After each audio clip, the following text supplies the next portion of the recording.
यहाँ पर MS word को ओपन कर लिया है और जैसे कि आप सभी को पता है हमारा जो टॉपिक चल रहा है वो टेबल लेआउट। आज मैं इस वीडियो में आपको बताऊंगा टेबल लेआउट के बारे में, स्टेप बाय स्टेप आपको किस तरह से टेबल लेआउट यूज़ करनी है। तो इंसर्ट मेन्यू के अंदर जाते हैं और उसके बाद टेबल पर क्लिक करते हैं और यहाँ पर एक टेबल को हम बना लेते हैं।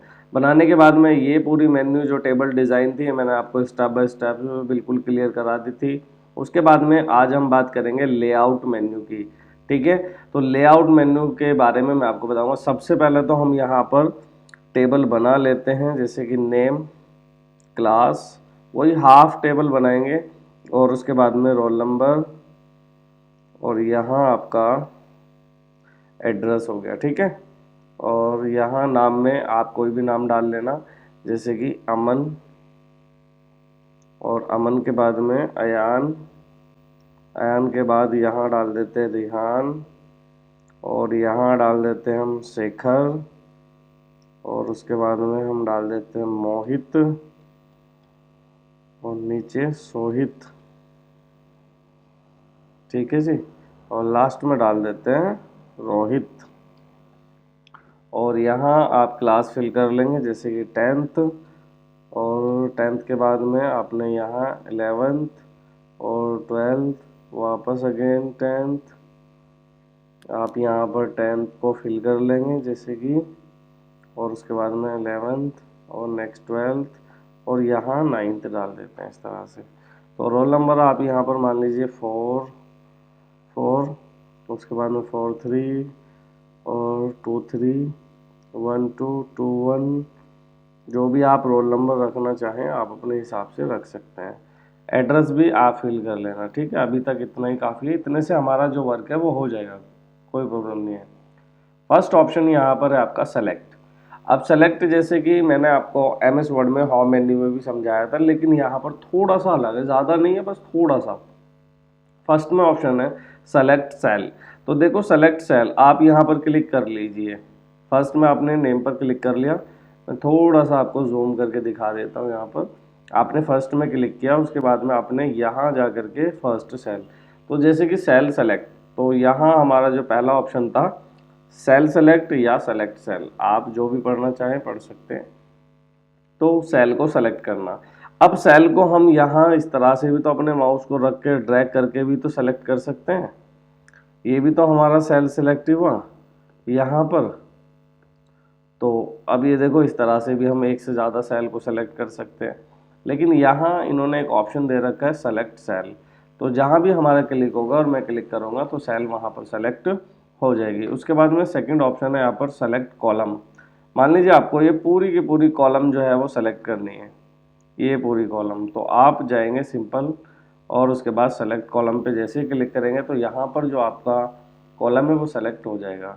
उसके बाद में यहाँ पर बात करते हैं रो की। नीचे ऑप्शन दे रखा सेलेक्ट रो, जैसे ही मैं क्लिक करूँगा तो यहाँ पर जो आपकी रो है वो सेलेक्ट हो जाएगी। उसके बाद में क्लिक करते हैं, यहाँ पर नेक्स्ट ऑप्शन है सेलेक्ट टेबल का। अगर आपको पूरा टेबल एक बार में सेलेक्ट करना है तो आप यहाँ क्लिक करें, उसके बाद में सेलेक्ट टेबल। तो इस तरह से आपका इजीली टेबल जो है वो सेलेक्ट हो जाएगा। उसके बाद में व्यू ग्रिड लाइंस, ये देखो ये ग्रिड लाइंस जो आपको दिखाई दे रही है ये इसी के इस ऑप्शन की वजह से ही आपको ये सारी विजिबल हो रही है, व्यू ग्रिड लाइंस। ठीक है, नेक्स्ट ऑप्शन आता है प्रॉपर्टी का। तो प्रॉपर्टी के अंदर जितने भी ऑप्शन है यहाँ पर मैं आपको क्लियर करा दूंगा, ये सारे के सारे ऑप्शन प्रॉपर्टी के अंदर दिए हुए हैं। ठीक है, चलिए तो आगे चलते हैं, या प्रॉपर्टी पर मैं आपके लिए एक वीडियो बना दूंगा, प्रॉपर्टी को बिल्कुल स्टेप बाय स्टेप क्लियर करा देते हैं। ठीक है, कोई इशू नहीं है, मैं आपको बिल्कुल स्टार्टिंग से पढ़ाऊंगा पूरा प्रॉपर्टी। उसके बाद में ड्रॉ टेबल, तो आप क्लिक करेंगे, आप यहाँ पर टेबल को ड्रॉ कर सकते हैं, इस तरह से टेबल बना सकते हैं। ये मैंने आपको पहले भी समझाया था, आप अपने हिसाब से टेबल को ड्रॉ कर सकते हैं। नेक्स्ट ऑप्शन आता है इरेजर। अगर आपको कोई रो या कॉलम इरेज करनी है तो आप यहाँ से कर सकते हैं, क्लिक करें, इरेजर हमारे पास में आ गया है। उसके बाद मैंने इसको सेलेक्ट किया, देखो इरेज। उसके बाद मान लीजिए आपको कॉलम करनी है तो आप रो कर रहे हैं यहाँ पर फिलहाल, तो देखो रो भी आपकी इरेज हो जाएगी। क्लिक करें, लेआउट के अंदर जाएं, क्लिक करें यहाँ पर और इरेजर ले लें इस तरह से, आपने देखो डिलीट, तो इरेजर से आप डिलीट कर सकते हैं, मतलब इरेज कर सकते हैं, कंट्रोल जेड। अगेन चलते हैं, नेक्स्ट ऑप्शन है यहाँ पर आपका डिलीट का, जैसे कि आपको सेल डिलीट करनी है, कॉलम डिलीट करनी है, रो डिलीट करनी है या पूरी टेबल डिलीट करनी है, तो आप कर सकते हैं, कोई दिक्कत नहीं होनी चाहिए आपको। नेक्स्ट ऑप्शन आपका यहाँ पर इंसर्ट अबाव और इंसर्ट ब्लो। अब इंसर्ट अबाव क्या काम करता है और इंसर्ट ब्लो क्या काम करता है उसके बारे में हम यहाँ पर बात कर लेते हैं। जैसे कि इंसर्ट अबाव, आपका कहीं पर क्लिक होया हुआ है, मैं यहाँ पर फर्स्ट में क्लिक करता हूँ, इंसर्ट अबाउ, जहाँ आपका क्लिक होगा उसके ऊपर आपको एक रो इंसर्ट हो करके मिल जाएगी। कंट्रोल जेड करते हैं, दोबारा से समझते हैं। आपने यहाँ पर क्लिक कर लिया, अब आप चाहते हैं कि इस शेखर नाम से ऊपर एक रो और बन जाए, तो अब आप यहाँ पर शेखर वाली रो पर क्लिक करके रखोगे और आपको क्लिक करना है इंसर्ट अबाउ। जैसे मैंने क्लिक किया तो यहाँ पर एक रो जो है वो इंसर्ट हो गई है।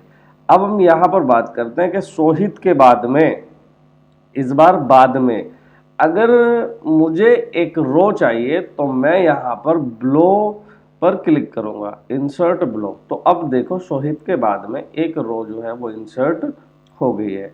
सेम कंडीशन कॉलम के लिए भी है। अगर आप यहाँ पर मान लीजिए एड्रेस से पहले कॉलम लेना चाहते हैं तो आप यहाँ पर क्लिक करें और इस तरह से क्लिक कर दें, कॉलम आ गई। उसके बाद में अगर आपको इसके बाद में क्लास के बाद में और रोल नंबर से पहले एक कॉलम चाहिए तो आप यहाँ पर क्लिक करें इस तरह से। उसके बाद में नेक्स्ट ऑप्शन आता है मर्ज सेल। अगर आपको कुछ सेल मर्ज करने हैं, आपने सेलेक्ट किया और मर्ज सेल पर क्लिक कर दिया तो आपकी जो सेल है वो मर्ज हो जाएगी, ठीक है। नेक्स्ट ऑप्शन यहाँ पर जो आपका आता है स्प्लिट सेल, सेल को काटना। अगर आपको सेल को काटना है तो आप इस तरह से काट सकते हैं, मैंने यहाँ पर ओके कर दिया, तो आपने इसको दो भाग में डिवाइड कर दिया, ठीक है। नेक्स्ट ऑप्शन यहाँ पर आता है आपका, अगर आप टेबल को ही अलग करना चाहते हैं तो आप टेबल को भी अलग कर सकते हैं। जैसे कि शेखर के बाद की जो टेबल है वो मुझे अलग चाहिए, तो मैंने यहाँ पर सबसे पहले डेटा को सेलेक्ट किया, डेटा को सेलेक्ट कर लेते हैं, ठीक है।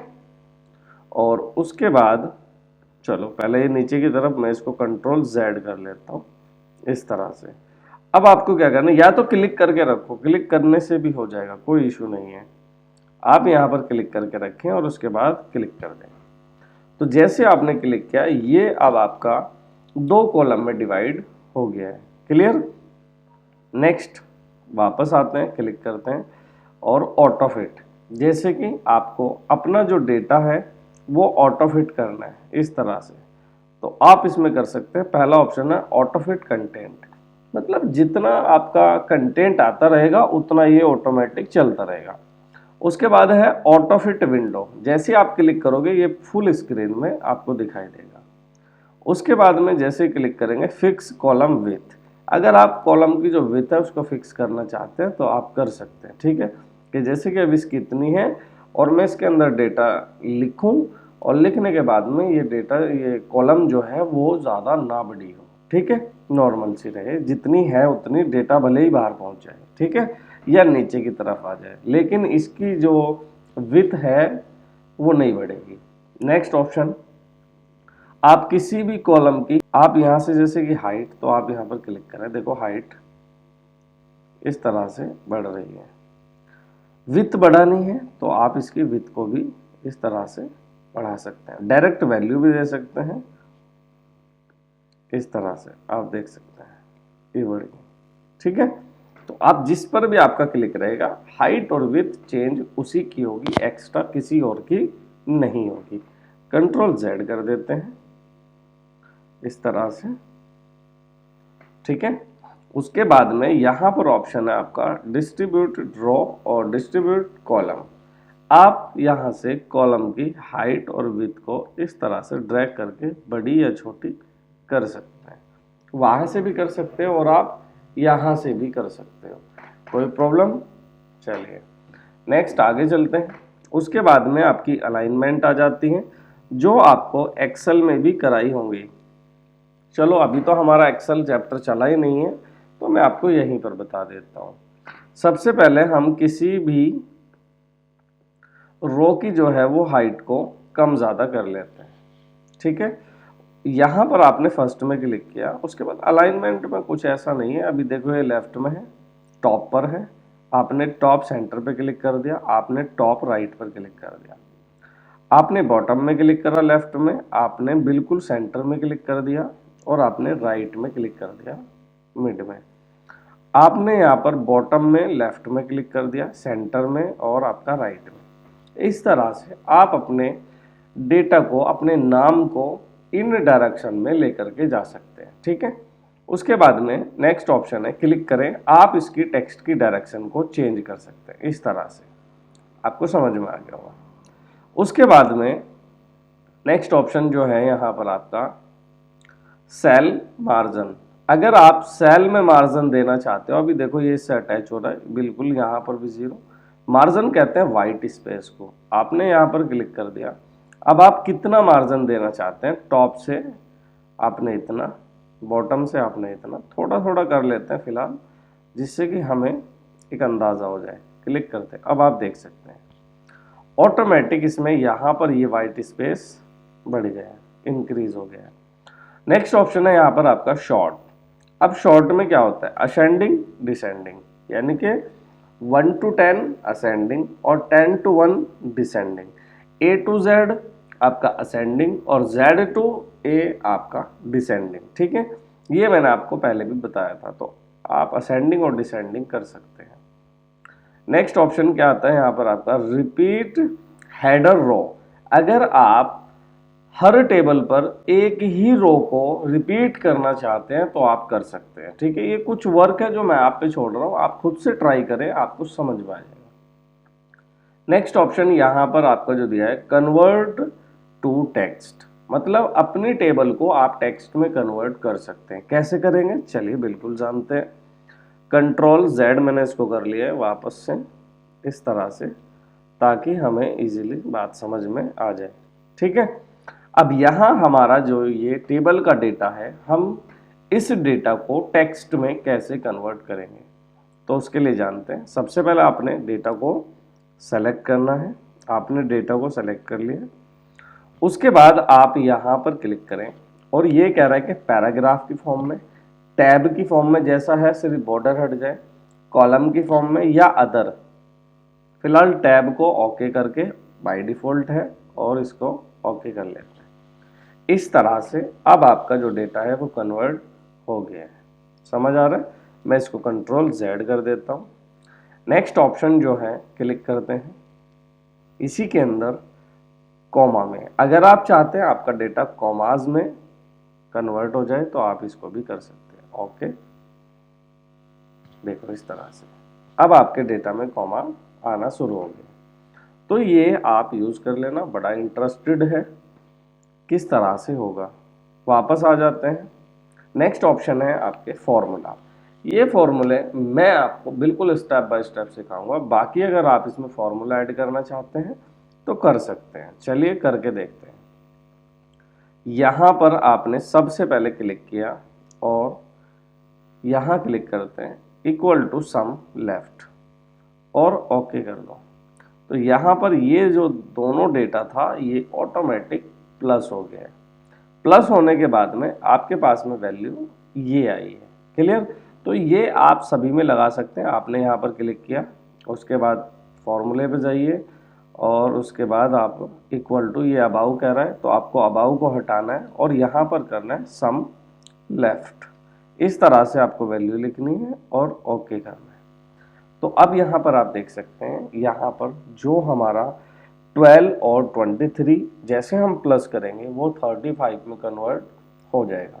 तो यहाँ पर हमने इंसर्ट के अंदर जो हमारी टेबल थी वो हमने पूरी कंप्लीट पढ़ ली है, और टेबल के बाद में जो दो मेन्यू ओपन होकर के आती हैं वो भी मैंने आपको स्टेप बाय स्टेप क्लियर करा दी, जैसे कि टेबल डिज़ाइन और उसके बाद में लेआउट। ये पूरी की पूरी हमारी कंप्लीट हो चुकी हैं। अब नेक्स्ट वीडियो में मैं आपको बताऊंगा इंसर्ट मेन्यू के अंदर ये जो आगे के ऑप्शन है, जैसे कि पिक्चर होगी, शेप होगी, आइकन होगी, 3D हो गया, स्मार्ट आर्ट, ठीक है, और आगे तक। तो आई होप आपको ये सब कुछ समझ में आया होगा, ठीक है। तो आज की वीडियो को हम इतना रखते हैं, नेक्स्ट वीडियो में मैं आपको आगे की तरफ लेकर के जाता हूँ, ठीक है। Thank you class.